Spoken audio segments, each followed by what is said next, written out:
This is a Toyota Highlander with a 3.3-liter V6 3mz-fe front-wheel drive. This car is in the shop to replace the front passenger axle that has a torn boot. You can see here that I've disassembled a lot of the front end components on the passenger side so I can get better access to the axle, which is still in the intermediate mount. And the reason for this is because of the notorious difficulty of removing this axle. I have seen grown men, experienced mechanics, on the verge of tears because this axle would not come out even after several hours of struggle. In this video, I'm going to show you a very quick tip for how you get this axle out. You can see here that I've removed the rear motor mount, which is integrated with the axle support bracket, and again, this is to give me better access. And you can see, maybe you can make out that I've inserted a chisel between the CV joint and the axle support bracket.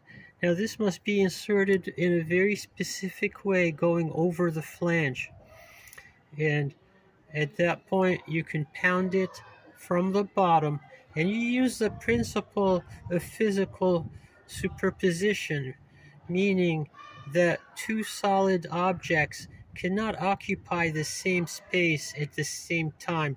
And I don't know which great genius came up with this principle, but it applies here, because by forcing the chisel into the space that's occupied by the CV joint, it pushes the CV joint out, breaks it loose from the built-up corrosion that is on the bearing carrier.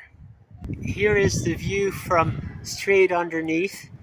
You see how the chisel has gone in between the CV joint and the bearing carrier bracket, and just hit it from underneath with a 3-pound sledge to break the bearing loose from its carrier. And here, where the axle goes into the transmission, you can see that we've achieved a few millimeters of motion, and this is a huge victory right there. So to finish off, once I have the motion started, I take this clutch fork, shove it in here, and now with some hammering I can lever the CV joint all the way out the rest of the way.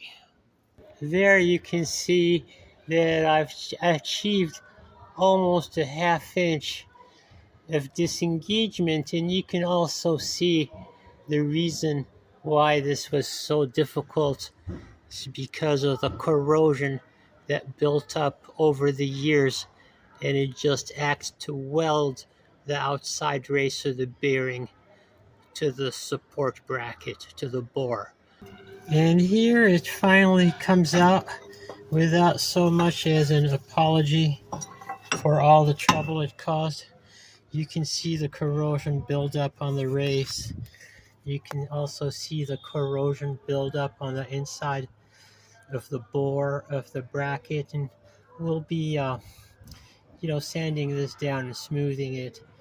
And of course, when we put it back in, we're going to use some good anti-seize compound just to help the next guy, right? But this looks like the original axle on this car. It's a Toyota branded axle, and this car has over 200,000 miles on it. So there you have it. Thanks for watching.